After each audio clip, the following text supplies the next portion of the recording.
ప్రెసిడెంట్గా రాకపోతే మీరు తొలిసారి తీసుకొచ్చి అక్కడ మంచిర్యాలలో బట్టి సీఎం అంటే మీరు ఖమ్మంలో రేవంత్ సీఎం అని మీరు అనిపించారు కింద ఉండి. నేను అనిపించదు కానీ ప్రజలు కోరారు. మీరు ఆ స్టేజ్ మీద ఆ వెహికల్ మీద కూడా ఎక్కలేదు, కింద ప్రజలతో ఉన్నారు మీరు. నేను ఎప్పుడు ప్రజలతో ఉన్న మనిషిని కాబట్టి నేను పనికి మాలినోళ్ళు పెళ్ళాం ఓటేయని మనుషులు వాళ్ళందరూ కూడా బస్సు ఎక్కుతారు. వాళ్ళు పైకి ఒంటరిగా బండి నడుపుకొని వచ్చి బండి ఎక్కి వీళ్ళందరినీ మేమే తీసుకొచ్చామని చెప్పుకుంటారు. వచ్చిన వాళ్ళు కార్యకర్తలు గ్రౌండ్ మీద ఉన్నారు, నా స్థానం వాళ్ళతోనే. అందుకని నేను ఆ బండి నేను ఎక్కనన్నా. నాకేం మోజులు లేవు ఫోటోల్లో కనపడాలా. సీఎం రేవంత్ అని ఖమ్మంలో అనిపించారు. నేనే అన్నాను ఫస్ట్, నినాదం నేనే వేసాను. అంటే కార్యకర్తలు అందరూ అవి ఉన్నాయి కదా సీన్స్, అవన్నీ మేము చెప్పే కథలు కాదు. నేను అంత సపోర్ట్ చేశారు రేవంత్ రెడ్డి, మీకు చేస్తున్నారా ఈ 2.5 years లో? అంటే ఆలోచించకుండా మీరు నిక్కచ్చిగా చెప్పండి, మీరు చేసినంత, మీరు రేవంత్ రెడ్డికి బిఫోర్ అంటే ఆయన ముఖ్యమంత్రి అయ్యేంత వరకు చేసినంత సపోర్ట్ మీకు ఈ 2.5 సంవత్సరాలు దొరికిందా? మీరు ఎక్స్పెక్ట్ చేసిన సపోర్ట్? నేను అన్నాను కూడా గత ఇంటర్వ్యూస్లో కూడా కొన్ని అవకతవకలు జరిగినాయి. కొంచెం మేము అందుకోవాల్సిన స్థాయికి మేము ఎదగలేదు. మీ రాజ్యసభ టికెట్ రేవంత్ రెడ్డి వల్ల వచ్చిందా హైకమాండ్? కాంగ్రెస్ పార్టీ నాకు కేటాయించిందండి. సీఎం రేవంత్ రెడ్డి సీఎంగా ఆయనే బహిరంగంగా చెప్పారు, కేంద్రమే కేటాయించిందని చెప్పి. సోనియా గాంధీ ఎట్లా ఎక్కడున్నా మీరు మీ పేరు ఫస్ట్ రాసే? అయ్యో లేదండి, అట్లా ఏం కాదు. ఓన్లీ ఇఫ్ ఐ డిజర్వ్ వాళ్ళు వేస్తారు. వాళ్ళ కేరళలో అంటే ఇష్టం కాబట్టి, ఇష్టం కష్టం కాదు. Only if you are genuinely. 2012 లో కూడా నాకు గుర్తు, 2012 లో కూడా మీరు 2009 లో ఓడిపోయిన తర్వాత 12 లో మీకు ఇల్లు ఖాళీ చేద్దాం చెప్పారు. అవునవును, ఢిల్లీలో లోధి ఎస్టేట్ ఇల్లు ఖాళీ చేద్దాం, నేను రాజ్యసభ ఇస్తున్నా అని చెప్పి 12 లో ఇచ్చాను. 10 లో possible. I was very lucky, very blessed అనుకోండి. ఇవాళ కేరళలో ఒక చీఫ్ మినిస్టర్ని అపాయింట్ చేశారంటే అసలు ఎవరూ ఎక్స్పెక్ట్ చేయలేదు. హీజ్ అ డార్క్ హార్స్ ఆ విధంగా చూసుకుంటే. కాబట్టి కాంగ్రెస్ పార్టీలో ఆ చమత్కారం ఉంటుంది, అనుకోకుండా ఎటు నుంచో ఒక ఇది పడుతుంది. సో ఆ విధంగా నా అదృష్టం ఈ స్టేజ్ ఆఫ్ మై లైఫ్లో నాకు ఈ అవకాశం ఇచ్చారు. ఇచ్చినందుకు కేంద్రంలో మీకు తెలుసు, అక్కడ కేంద్రంలో దడదడలాడిస్తున్నారు మోడీని. మరి ఇక్కడ ఎందుకు రాష్ట్రాల్లో రేణుకా చౌదరి బ్యాన్ చేశారా? ఖమ్మంలో తిరగొద్దు, వేరే చోట తిరగొద్దు అని ఎక్కడ కనిపించట్లేదు. ఎవరండి నన్ను బ్యాన్ చేసే అంత మొనగాడు ఎవడో పుట్టలేదు. ఇంకా ఆ పిచ్చి భ్రమంలో ఎవడన్నా ఉంటే ఆ తెక్క తొందరగా వదిలిస్తాను నేను. అవన్నీ బ్యాను గీను కాదు, వీళ్ళని చేయనివ్వండి పనులు. గతంలో అంటే ఖమ్మంలో నాకు ఎమ్మెల్యేస్ లేరు. అవును, కాబట్టి నేను I had to fulfil lot of other. 99 2004 లో ఎంపీ ఉన్నప్పుడు ఒకళ్ళిద్దరు ఎమ్మెల్యేలే కాంగ్రెస్, అంతే ఒకళ్ళిద్దరు. 10కి ఇప్పుడు 10కి 9 మంది ఎమ్మెల్యేలు ఉన్నారు. కాబట్టి మీరు సో వాళ్ళని చెయ్యాలి కదండి పనులు. Let them do work. వాళ్ళు చెయ్యాలి, వాళ్ళు చేయకపోతే అప్పుడు నేను దిగుతా. కాకపోతే they are all very nice boys, వాళ్ళు చేసుకుంటున్నారు. అదేవిధంగా నేను అక్కడక్కడ I still go and I still do. పని ఉంది చెయ్యాలని అనుకుంటే బోల్డ్. ఇప్పుడు మాకు 18 వాడలు ఉన్నాయి. వాళ్ళ ఫారెస్ట్ ల్యాండ్లో వాళ్ళు ఉంటున్నారు. మరి వాళ్ళకి ఆధార్ కార్డులు ఇచ్చాము, కానీ we are not giving them water and electricity. కారు చీకట్లో దోమలు దీనికి పిల్లలు గురయ్యి చదువులు చెడిపోయి. సో అట్లాంటివన్నీ నేను టేకప్ చేసుకుంటాను, so that I can help. నా ఎంపీ ల్యాట్ ఫండ్స్ కూడా ఉన్నాయి, అక్కడ మనం సోలార్ లైట్లు వేయొచ్చు, కనీసం వాళ్ళకి అది అనుకూలంగా. I'm requesting. రేణుకా చౌదరి దేశం అంతా తిరుగుతున్నారు కానీ రాష్ట్రంలో తెలంగాణలో మాత్రం ఎక్కువ తిరగట్లా. మన మున్సిపల్ ఎలక్షన్స్ అయినా, జూబ్లీహిల్స్ ఎలక్షన్స్ అయినా నన్ను ఎవరూ పిలవలేదు, నా అవసరం లేదు. సో చేసుకుంటున్నారు, చేసుకొని నా పాత్ర ఉండేది కేంద్రంలోని. So I will be there. ఇక్కడ నాకు అవసరం ఉన్నప్పుడు ఇక్కడ తిరుగుదాము. నాకంటే గొప్ప మిమ్మల్ని ఎందుకు పిలవట్లేదు? అంటే అవసరమే లేదు, అందరూ హీరోలే కదా మాకు. మాకు బోల్డ్ అంత గ్యాలక్సీ ఆఫ్ స్టార్స్ ఉన్నారు, మా అవసరం ఏముందండి? After all I'm a women. ఇంకా చాలా మంది ఉన్నారు అంటే ఫైర్ బ్రాండ్ కదా రేణుకా చౌదరి.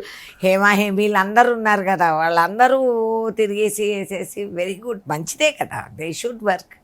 నా పాత్ర. ఇప్పుడు నెక్స్ట్ ఖమ్మం కార్పొరేషన్ ఎలక్షన్స్ ఉన్నాయి, మేలో ఏప్రిల్ మేలో జరగాలి కదా, అప్పుడైనా పోతారా పోరా? Of course I will go. అది జిల్లా, నేను శాశ్వతంగా ఆ జిల్లాకు ఆడబెట్టుగా నేను ఉన్నదాన్ని. నేను అడిగేది కొన్ని క్వశ్చన్స్ మాత్రమే.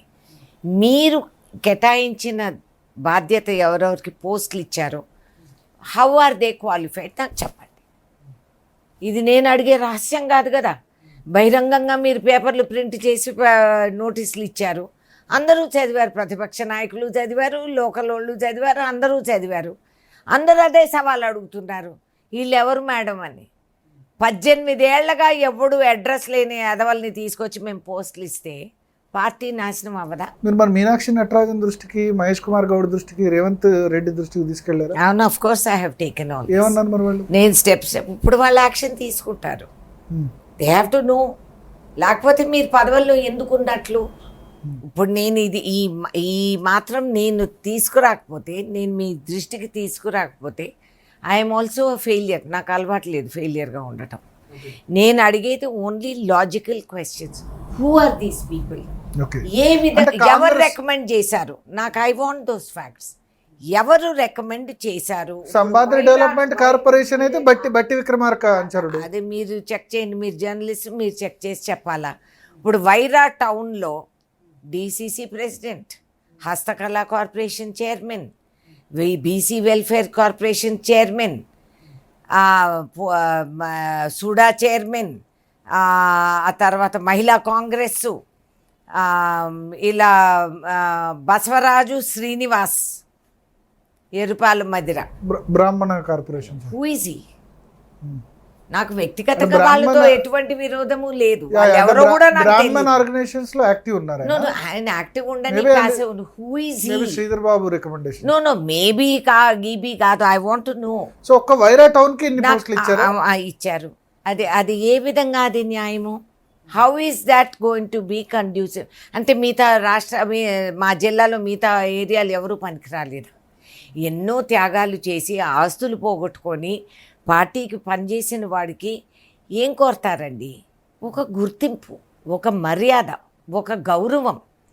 మీరు అంత అహంకారం, రాజకీయ అహంకారంతో మనము ఇట్లా వరుసగా మీరు 5 పోస్టులు ఒకటే అసెంబ్లీ సెగ్మెంట్కి మీరు ఇచ్చారు. ఎవరి రికమెండేషన్ ఇది? How are they qualified? వైరా బట్టి నేటివ్ ప్లేస్ కాబట్టి ఆయన ఉండొచ్చు. మరి ఆయన నేటివ్ ప్లేస్ అది, మదర్లో ఆయన ఎమ్మెల్యే, రాష్ట్రానికి ఆయన డిప్యూటీ సీఎం. అయితే అన్నీ ఆయనకి ఇచ్చేయండి, ఇంకో కార్యకర్తలు వద్దులే, చెప్పేసేయండి. మాకు ఆ మొహమాటం వద్దు. మీరు అందరు పక్కకు తొలగిచ్చేయండి, మేమే అన్నీ ఆయనే అన్నీ చేస్తారు, డిసైడ్ చేయండి. అది నిజమైతే, అది వాస్తవం అయితే then give everything to him. ఎందుకు సీఎం ఎందుకు, మినిస్ట్రీ ఎందుకు, ఎవరైనా ఎందుకు? మరి మీరు ఇది AICC general secretary organisation KC Venugopal వాళ్ళ దృష్టికి వెళ్ళిందా? ఇక్కడ జరుగుతుంది, వాళ్ళ అందరి దృష్టికి వెళ్ళింది కాబట్టి ఇవాళ నేను మాట్లాడుతున్నాను. తర్వాత నోబడీ కెన్ సే మీరు బహిరంగంగా ఎందుకు చెప్పారు, అప్పుడు ఎందుకు చెప్పలేదు, రహస్యంగా ఎందుకు పెట్టలేదు, ఈ కథలన్నీ చెప్తారు. కాబట్టి విత్ ప్రూఫ్ నేను చూపిస్తాను. పైన నుంచి కిందకి అందరి దృష్టికి ఎందుకు తీసుకొచ్చాను, ఎందుకు తెస్తున్నాను, ఎందుకు, వై am I ఫైటింగ్? ముందు అది అర్థం చేసుకోండి. ఎందుకంటే నా కార్యకర్తలకి ఇది మా ప్రాణం. ఒక పార్టీకి వెన్నెముక అంటే ఒక కాంగ్రెస్ కార్యకర్త. వాళ్ళ కోసం నేను పోరాడుతున్నా. ఏంటి మీరు నన్ను చేయగలిగేది? చేయండి. నేనేమన్నా భయపడుతున్నానా? You give me answers so that I can also convince the workers. లేదు బాబు, ఇది ఈ కారణం వల్ల ఎట్లయింది, ఈ ఆలోచనతో అట్లయింది. ఆఫ్టర్ ఆల్ రాజకీయాలు ఒక చదరంగం. ఒకసారి ఈ పాము మేము కదిలిస్తాం, ఒకసారి అక్కడి నుంచి ఒకటి కదలాల్సి వస్తుంది, ఒక మెట్టు మనం దిగాల్సి వస్తుంది, ఒక మట్టు మనం ఎక్కాల్సి. ఇవి చెప్పి చెప్పి చెప్పి నేను ఖమ్మం జిల్లాకి వెళ్ళిన కాడ నుంచి నేను అంచెలంచెలుగా కాంగ్రెస్ ఓట్ బ్యాంక్ పెంచాను. 10 years బీఆర్ఎస్ గవర్నమెంట్లో ఏ అడ్డగోలు కేసు మా మీద పెట్టినా కూడా పోరాడింది మేము. అర్ధరాత్రి వేళ మా వాళ్ళని కిడ్నాపులు చేసి పోలీసులు తీసుకెళ్ళిపోతా ఉంటే, పోలింగ్ రోజు ఏజెంట్లని పికప్ చేసి పోలీసులు తీసుకెళ్తే పోలీస్ స్టేషన్కి వచ్చి నేను ఏం చేస్తాను చూడండి అంటే వాళ్ళే బండి నడుపుకొని వచ్చి వాళ్ళు అది దించిపోయారు. మేము ఎదుర్కొన్న నాన్సెన్స్ మాకు తెలుసు. ప్రతి చిన్న మాటకి నేను పైకి వెళ్ళి పరిగెత్తి నేను చెప్పే రకం కాదు. మా సత్తా ఏంటో మేము తెలుసుకుంటాం. అందుకనే నేను చెప్తాను, మమ్మల్ని తక్కువ అంచనా వేయొద్దండి. Don't think that you can do so much arrogance. అంత అహంకారంతో మీరు చేసుకుంటారంటే మాకు తెలుసు. ఏ విధంగా ఎట్లా చేయాలనేది మాకు తెలుసు. కొన్ని చట్టాలు అమలు చేస్తారు కాంగ్రెస్ పార్టీ. కేంద్రం నుంచి ఏమని చెప్పారు, కనీసం 3 సంవత్సరాలు వర్క్ చేసిన వాడికి మండల్ ప్రెసిడెంట్ పేర్లు ఇవ్వండి అన్నారు. మండల్ ప్రెసిడెంట్లు ఇచ్చారు. ఎవరు వీళ్ళు? ఎవరు వీళ్ళు? 3 సంవత్సరాలు పని చేయలేదు. లేదండి, none of them have worked. మొన్న ఆ పార్టీ నుంచి ఈ పార్టీ నుంచి, మరి అది వాళ్ళకి వర్తించినప్పుడు మాకెందుకు వర్తిస్తుంది ఏదైనా? Why is discipline only for us? అంటే వీళ్ళు పాస్ చేసి PCC also has to account. చెప్పినాము, మేము అడిగినాము, ఆయన కూడా మాకు జవాబులు ఇవ్వాలా. మా హక్కు ఇది. ఒక కాంగ్రెస్ కార్యకర్తగా నేను అడుగుతున్నా. నేను ఏమని చెప్పి నా తోటి కార్యకర్తలకు చెప్పను, లేదురా మీరు నిస్వార్థంగా మినిమం 3 సంవత్సరాలు ఖచ్చితంగా చేస్తేనే మండలాధ్యక్షుడు. కనీసం వాళ్ళు కాంగ్రెస్ పార్టీలో ఉండాలండి. వాళ్ళు అడ్రస్ లేని వాళ్ళందరినీ వాళ్ళు తీసుకొచ్చి మీరు అమలు చేస్తే ఎవరు ఈ ప్రాసెస్లో ఎవరు ఇన్వాల్వ్ అయ్యారు? They should be accountable. ఇప్పుడు రాహుల్ గాంధీ మాకేదో చెప్తారు అక్కడ కేంద్రం నుంచి, he will give an order, కింద అమలు చేసే బాధ్యత మాది. అంటే ఎమ్మెల్యేలు ఎంపీలు వేరే పార్టీ నుంచి వచ్చినా సరే గ్రాస్ రూట్ లెవెల్ వర్కర్ మండల కాంగ్రెస్ డీసీసీలకు మాత్రం కొంచెం స్పెసిఫిక్గా రూల్స్ పెట్టింది. అవును, అంటే మీరు నిన్న కాక మొన్న జంపు చేసి వస్తే మీరు మంత్రులు కూడా అయిపోగలుగుతారు. కానీ కార్యకర్త 20 ఏళ్ళ నుంచి గాడి చాకరీ చేసినోడికి మీకు గుర్తింపు లేదు. Is that fair? ఇది మా పార్టీనే కాదు, అన్ని పార్టీల్లో ఇట్లా జరుగుతూ ఉంది. కాకపోతే Congress has the oldest party. అది అయిపోయింది కదా, అదే అయింది. ఇది మీరు లిస్టు తీయండి, చూడండి పాత కాంగ్రెస్ ఎక్కడ మిగిలింది, ఎంతమంది మిగిలారు. But Meenakshi Natarajan also Congress grass root level Congress party worker. She is a very effective general secretary and మీరు చూద్దరు, she has taken note of all these things. And but I want to ask that why this has happened అనేది నాకు జవాబు, నేను సంతృప్తి పడాలా.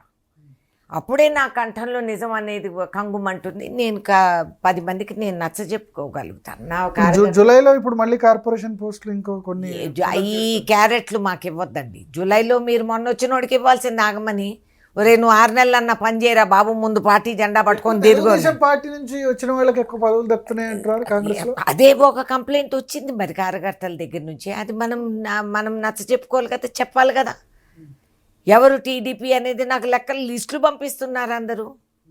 ఇంతమంది వచ్చారు నిన్న కాక మొన్న వచ్చినోళ్ళు, మేము వచ్చినోళ్ళమే. బట్ ఈ లెవెల్లో ఈ విధంగా వస్తానే మాకు కిరీటాలు పెట్టి ఎవరు పదవులు ఇవ్వలేదు. సో ఇప్పుడు పోస్టులన్నీ మీరు చూసుకుంటే వీళ్ళు ఎవరు మనుషులు, ఐ వాంట్ టు నో. నాకు ఈ పేర్లు ఇవన్నీ మీరు చెప్పండి. పీసీసీ జనరల్ సెక్రటరీలు, టీపీసీసీ మెంబర్లు, కిసాన్ సెల్ ప్రెసిడెంట్లు, వీళ్ళందరూ ఒక వ్యక్తికి సంబంధించిన వాళ్ళు. పోనీ ఎవరా వ్యక్తి మహానుభావుడు?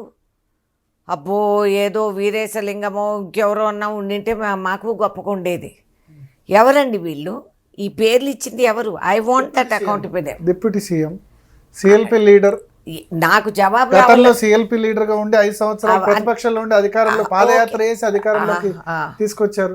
Very good. ఎవరు తీసుకొచ్చింది పార్టీని? ఎవరు తీసుకొచ్చింది? ఇంకా నాతో అనిపించొద్దండి. పార్టీని పవర్లోకి తీసుకొచ్చింది కేవలం కాంగ్రెస్ కార్యకర్తలు, కరుడు కట్టిన కాంగ్రెస్ కార్యకర్తలు. 10 సంవత్సరాలు మేము పడిన వేధింపులు ఇంకా భరించలేక ఎవడికి వాడు నడుం కట్టి పీడికి పట్టి తిరగబడి గెలిపించింది కాంగ్రెస్. ఏ ఒక్కడన్నా ఈ పిచ్చి మాటలు చెప్పి నేనే నడిచాను, నేనే చేశాను అని చెప్తే రేపు రోడ్డు మీద తిరిగే పరిస్థితి ఉండదు. జాగ్రత్తగా ఉండమనండి. ఇవన్నీ డ్రామాలు అక్కడ కేంద్రంలో ఫూల్ అవ్వచ్చేమో కానీ ఇక్కడ లోకల్గా మేము ఫూల్ అవ్వం. కాంగ్రెస్ హైకమాండ్ హ్యాపీగా ఉందా మేడం రాష్ట్రంలో జరుగుతున్న పరిణామాలు? అంటే గవర్నెన్స్ మీద ఈ 2.5 సంవత్సరాల పరిపాలన కానీ లేదా పార్టీ పరిణామం? ఇవ్వండి, మాకు ఒకటి కాదు హెడ్ఏక్, మాకు చాలా ఉన్నాయి. దేశం అంతా మేము చూడాల్సి వస్తుంది. There is lot of issues. మెయిన్గా you have to worry about the కేంద్ర ప్రభుత్వం. ఇవాళ ఈ క్లిష్ట పరిస్థితుల్లో ఈ దేశం ఉంది అంటే వాళ్ళకి అనుభవం లేని వాళ్ళకి అధికారం ఇస్తే ఇదే కర్మ. That is the biggest liability for us today. ఒక బీజేపీ ఫారెన్ పాలసీ ఫెయిలియర్ వలన ఇవాళ అడుక్కు తినే పరిస్థితి అండి. ఇవాళ మనం ఏమని అడుక్కుంటున్నాము ట్రంప్ని, బాబు మేము రష్యా నుంచి మేము ఆయిల్ కొనుక్కోవచ్చా, ప్లీజ్ మాకు అంత పర్మిషన్ ఇరా, ఇంకొక 10 రోజులు మేము కొనుక్కుంటాం. ఏందండి ఇది? ఏమిది? నువ్వు చైనా మీద టారిఫ్ వేసిన ట్రంప్ ఇవాళ చైనా యుఎస్ఏ బాయ్ బాయ్. మేము ఎక్కడ ఉండిపోయినాము? నువ్వు పాకిస్తాన్ అని చెప్పినావు. ఇప్పుడు డీజిల్ పెట్రోల్ కన్జర్వేషన్ చేయాలి అని చెప్తున్నారు. గోల్డ్ కొనొద్దు సంవత్సరం వరకు అని నరేంద్ర మోడీ చెప్పారు. స్వామి, గోల్డ్ ఎప్పుడు కల్లో కూడా అనుకోలేము. గోల్డ్ అంటే మ్యాక్సిమం కుక్కలు ఉంటాయి, ఒక బ్రీడ్ గోల్డెన్ రిట్రీవర్, అంతవరకే గోల్డ్. కానీ మాకు తిండికి లేక నువ్వు గ్యాస్ సిలిండర్ ధర పెంచి నిరుద్యోగ